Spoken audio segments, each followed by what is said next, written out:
give you a little walk around a little piece of the property, just let y'all see what we have. And let me get you turned around here and I'll just talk for a little bit. So this is our front field.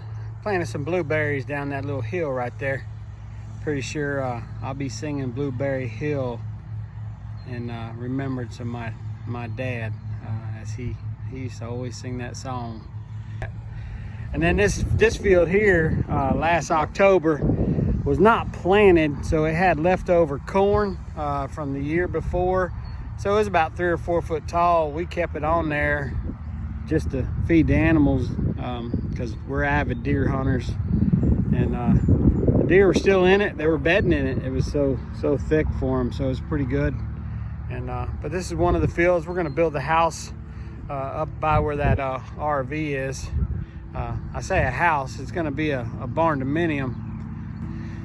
And this is some more of it here. There's our garden. Walk you over to our garden real quick. Again, it's not very big. We planted potatoes for the first time. Again, watching videos on the YouTube during the COVID work from home. I seen this method, Ruth Stout method with straw. And let me say, these things are doing great. I've never planted potatoes before. I do have a little bit of a green thumb, not as good as my dad, but we'll see, man. Potatoes are, you know, they're like a Christmas present because you just don't know what you get until you harvest them. So it's pretty cool. Our cherry tomatoes, which I think we planted way too many. My wife, daughter, and I planted all these, and there's 18 cherry tomato plants in that big old bush of stuff that you see. And in the past, we couldn't eat all the cherry tomatoes off of 2 plants. So I guess we're gonna be doing some donating on those.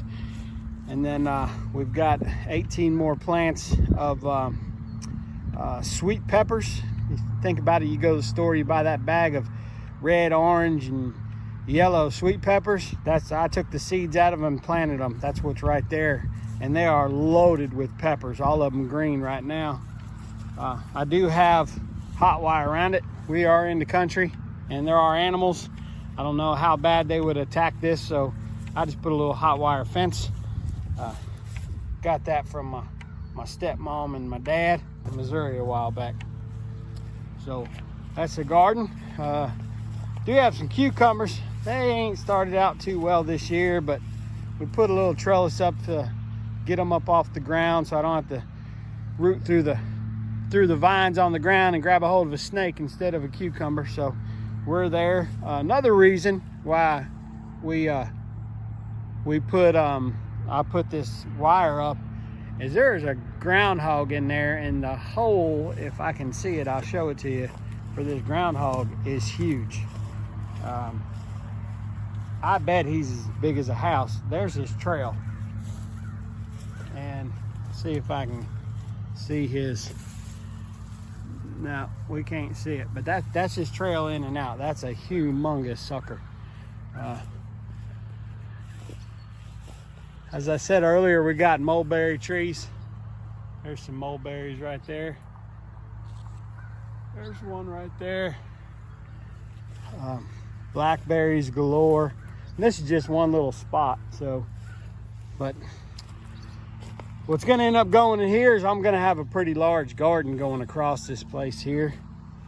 And then on the back side of them trees, there's going to be an RV cover where that RV is going to eventually sit and be protected from the weather. And I'll walk back in there and show y'all some of that stuff too. But we're also going to go solar for our power. Power company says it's going to cost $15,000 to get the power from that road to out there. I think we're going solar. So a little bit more details I got to get on that, but yeah, I'd rather invest in solar and not have to pay the man. Let's take a walk over this way. Again, our house is going to be sitting up on there. I am going to put a drive cut through them woods right there once I get time to clear all that. Clearing in the winter is a lot better since all the leaves are down. You can see what you're doing and not get snake bit. Down here in this bottom where you see those trees and that whole bunch of cattails, that's a wet bottom. We're gonna put a pond in there. That'll be for another day, but my daughter would like that pond to be in sooner than later, as she really wants to go fishing. We haven't been fishing since we moved here from Texas 6 years ago. So, all right, so there's our RV. Glad that thing's not in storage anymore, but I got to get it covered. I got to get it under an RV cover, and we're building that. Again, that'll be for another day as well. But as I said, there's a lot of, if you look across here, the majority of these trees are walnuts. There's some honey locusts and some others, but the majority are walnuts. I told my wife, I said, I want to name it Walnut Grove, and she said no, she don't like Little House on the Prairie, so she said no, can't call it that. There's another trailer we had to have in storage. It's not in storage anymore, saving us some money there. Right there is where the RV cover is going to be. That's where our RV cover is going to be. Right there is where my wood shed's going to be, where my wood burning boiler is going to be, as I'm going to put a wood boiler in. I know with the new laws you have to have the efficient model only, but this is going to be where my wood storage is for my wood boiler. And I got a pretty good idea of a firewood processing that I'm going to be taking up back in here. So again, for another day. I don't have all them gadgets and tractors and stuff that I see on a lot of these channels. I buy used and I maintain it and keep it running. I'd rather spend a little bit on something old and keep it running than spend a whole bunch on something new. So that's just my opinion. This is an International 444. You'll see it more and more as I work it. I've got an Allis Chalmers 6-foot brush hog behind it, and I've got an International 2000 loader that I'm going to get installed on that tractor, as I need it for all this clearing. And yes, I'm a rigger. I'll rig it up. I'll make it work. So believe me, this is gonna work. One thing I did buy new, because I couldn't find one used, and the ones that were used they wanted more money than a brand new one. So old Rural King got $900 off of me, as I needed a box blade for a lot of this clearing. This old Ford brush hog came with my tractor when I bought it from an old guy, and I paid $2,900 for just the tractor and that brush hog. And I use this brush hog to mow in that crap. And in there, I don't want to use that brush hog and tear it up in there, if that makes sense. I'd rather tear this one up. As you can see, it's a little beat up anyway. Here is my poles for my RV cover. Again, that's another day, you'll see that. Let me step over here and show you a little bit of what I got going on with my firewood processing system I'm gonna set up. So I got this stuff from a guy. I bought it. So as you can see, for all you firewood hounds out there, those racks right there are going to be where I'm stacking my wood on those racks, as you see them there. And they're going to roll on these rollers inside of a building. And I got more of those rollers and more of those racks as well in that black trailer over there. They're going to be in a building right here. So I stack my firewood one time, and I'll just keep it pushed down to my wood burning boiler. These pallets here I got free from a company, engineering company local. They get some stuff brought in from all over the world, and these things stack up on them. They try to sell them, but if they can't sell them, they give them away. And I got lucky and I got some free wood, and I'm not scared to do a little bit of hard work to get some free wood, you know. So that's just the way I am. There's our trailer. Everyone's got to have a trailer. Deer stand. That's my deer stand. Built that last year out of pallets, free pallets. Again, free wood, except for the cedar pickets that I use on the outside on the top. They make for really good windows, and they do really well. And they were cheap before wood prices went up, you know. And there's a deer I found in the woods, dead, this last winter during deer season. Yeah, his main beam broke off right there, as you can see it. Would have been a 10-pointer. I'm guessing if that would have been a split over there, which the way it looks, I'm pretty sure it is. But we got some hound dog issues here. We got a neighbor's got hound dogs that run all over this property and chase deer all over.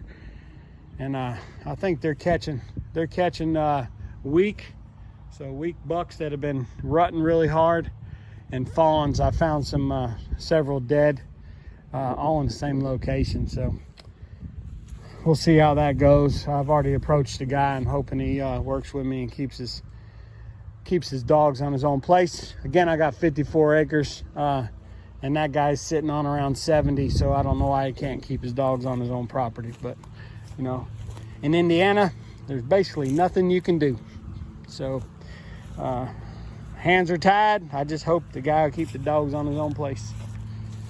Now, you probably already saw that. I got a little dog kennel here.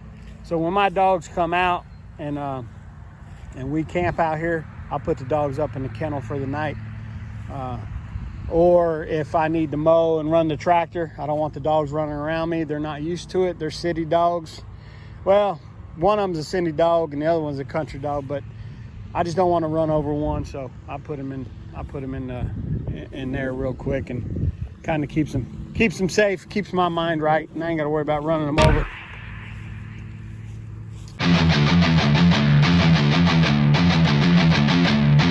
Welcome back to my man cave. Today we're gonna talk about being a good influence and being a parent. It's something me and my wife came across one day, and we were able to give some advice to a local widow that we know that has 3 young children. Tracy and I were walking one day, as we have done a lot since COVID. Spending time together is a very precious thing. And let me pause for a moment and say, man, if you're not out doing something with your wife, you need to get up off your butt and spend some time with her. You need to love her as Christ loved the church. That's all I got to say about that. This widow, again with 3 young kids, while me and my wife were walking, she crossed the street and she came up to us and said, hey, I really need your advice. I really need to, I've got some issues going on. I need some help. And we've talked with this lady multiple times, and let's say her name is Penelope Oglethorpe. So she's come to us multiple times and asked for advice and questions. But on this one time, she said, I need some help. My son has gotten into some trouble. We've had the cops called in the house. We've had caseworkers over. He'd been caught with porn on his phone, and this ain't the first time. And just hanging with some bad kids and running around and just not doing what he's supposed to do. And this kid is a late junior high kid. And but anyway, my first thing was, do you really want my opinion? Because let me tell you something, you're not probably going to like what I've got to say. And for all of y'all that have comments on this channel throughout the years as we go with it, you know, if you ask for my opinion, I'm going to honestly give it to you. There's going to be no holdbacks, like it or not, you know. And again, it's my opinion, and I own what I say. So, but anyway, she said, yes, definitely. I know I need help. I can't do this alone. I need help. And I get it. We're called to, be there for the widow, right? And I said, okay, well, the one thing I can say is every time I see you driving down the road, your music's blaring, nothing but, a lot of cussing music coming out of your windows. And, it's very degrading to women, the music that you're listening to, calling them, bees and hoes. And, is that how you as a woman want to be talked to? No. Okay. Well, then why do you think it's okay to listen to that music, especially around your kids? That's for one. You got to be a good influence. You got to do what's right around them.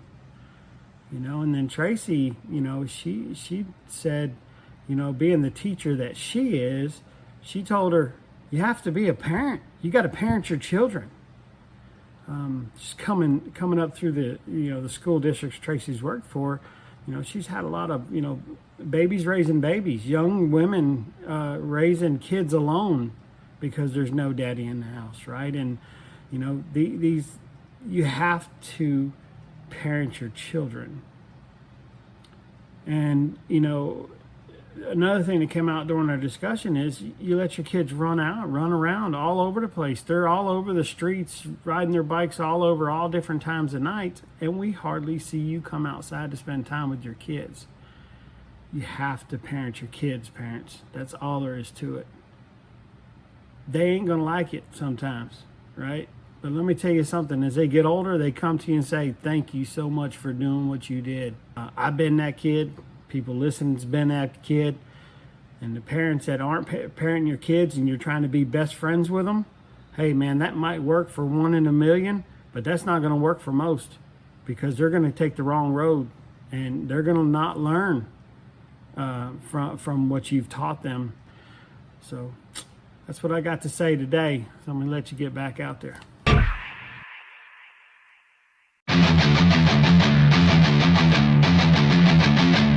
That's our property, man. And there's a lot of work to do, which to me seems like there's a lot of videos to be made.